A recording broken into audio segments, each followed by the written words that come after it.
आपके धन को शेयर मार्केट से कई गुना बढ़ाने के लिए हमारे वीडियो देखें और चैनल को सब्सक्राइब करें, वीडियो को लाइक करें और अपने दोस्तों और रिश्तेदारों के साथ शेयर करें। नए वीडियो के नोटिफिकेशन के लिए बेल आइकन ज़रूर दबाएं।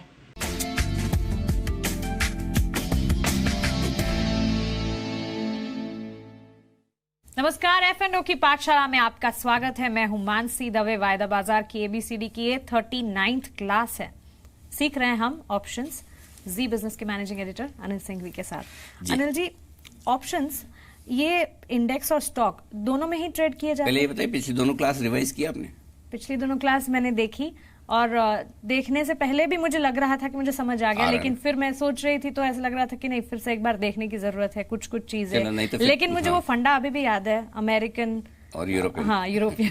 ठीक बात है। नहीं, इसको थोड़ा रिवाइज करना पड़ेगा और मैं ये चाहता हूँ कि रिवाइज आप शुरू से ही कर लें जी। क्योंकि 4-5 क्लास के बाद रिवाइज करेंगे तो थोड़ा मुश्किल हो जाएगा, फिर आप बेसिक्स भूले ना। हाँ, तो आपका सवाल स्टॉक्स और इंडेक्स, हाँ। किस में ऑप्शन होता है? हाँ, ऑप्शन दोनों में होता है। ऑप्शन स्टॉक में भी हो सकता है, ऑप्शन इंडेक्स में भी हो सकता है। बेसिकली क्या है, जो भी चीज फ्यूचर में ट्रेड कर रही है उसका हर एक का ऑप्शन ट्रेड भी हो सकता है।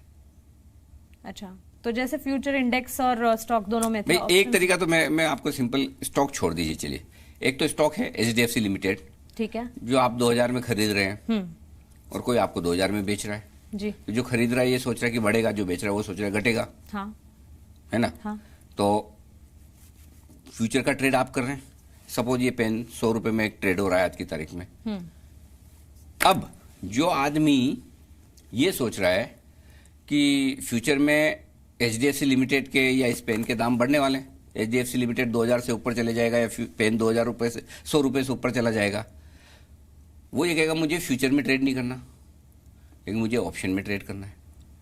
ठीक है। तो इसके ऑप्शन बनाए जा सकते हैं। क्या इस पेन की कीमत फ्यूचर में 110 रुपए होनी चाहिए, 105 होनी चाहिए, 120 होनी चाहिए, अलग अलग ऑप्शन बना लीजिए।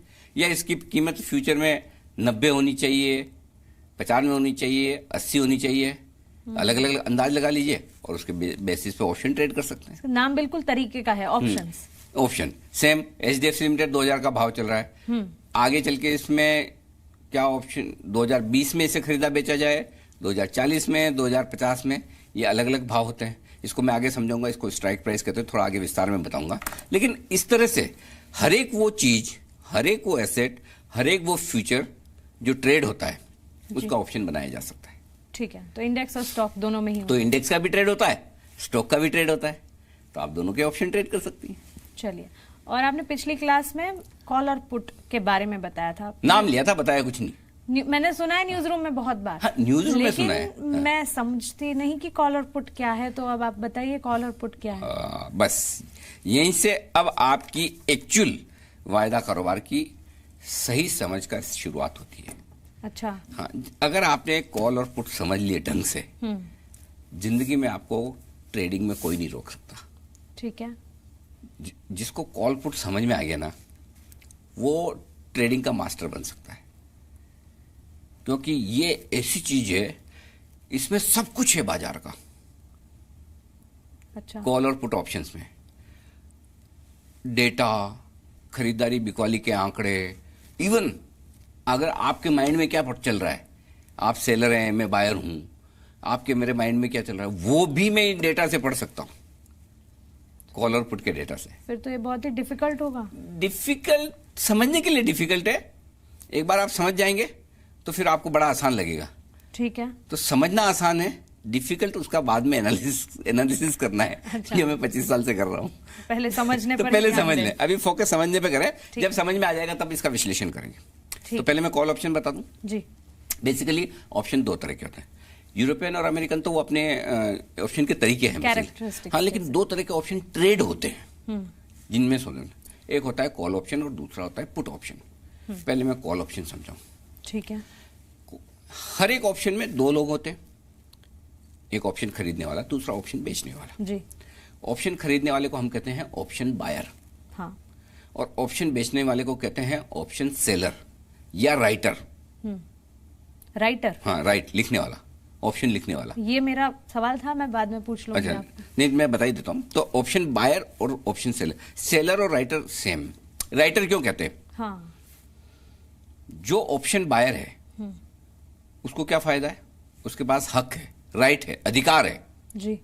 कि मैं जब चाहूं एक पर्टिकुलर दाम में आपसे आकर ये चीज खरीद सकता हूं। हाँ। ठीक है।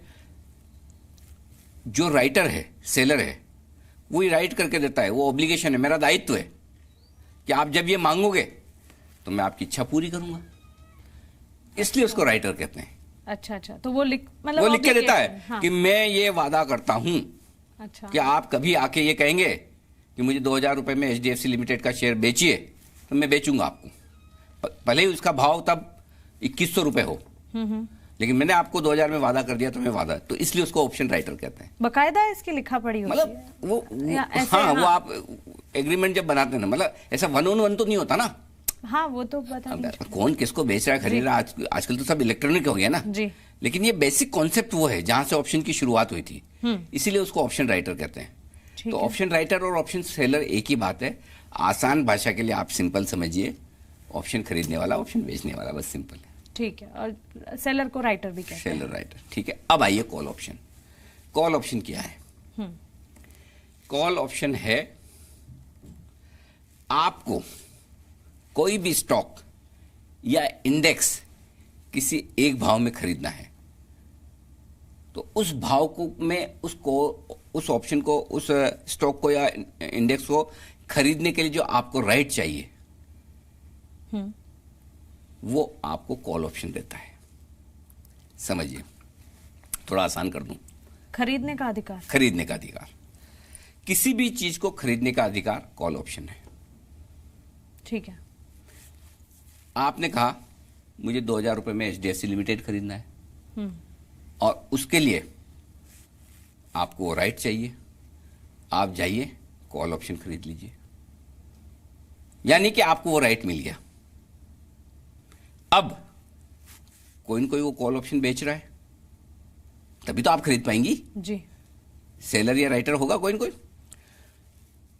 तो कॉल ऑप्शन में भी एक बायर है, एक सेलर है। जो बायर है उसको राइट मिल रहा है, और जो सेलर है वो ये कह रहा है कि मानसी जी, आप जब भी आकर मुझे कहेंगे कि 2000 रुपए में मुझे HDFC लिमिटेड बेच दीजिए, मैं आपको बेचूंगा। ठीक है। तभी तो ट्रेड हो रहा है। हाँ। और उसके लिए जब ये ट्रेड होता है तो उसके लिए प्रीमियम दी जाती है। ये कैसे प्रीमियम का ट्रेड होगा, ये मैं आगे आपको एपिसोड में बताऊंगा, और ये भी बता दूंगा आपको कि पुट ऑप्शन क्या होता है। फिलहाल आप कॉल ऑप्शन में ये समझ लीजिए कि कॉल ऑप्शन का मतलब है राइट टू बाय। ठीक है। तो खरीदने का हक, ये कॉल ऑप्शन है। सिंपल, ये 2 शब्द याद रख लीजिए, खरीदने का हक, ठीक है। Right to buy. अगर मुझे कोई भी चीज खरीदने का हक चाहिए तो मैं कॉल ऑप्शन में ट्रेड करूंगा खरीदने के लिहाज से। जी बिल्कुल। तो इस पाठशाला का आसान है। हाँ। और खरीदने का हक आप कब लेंगी?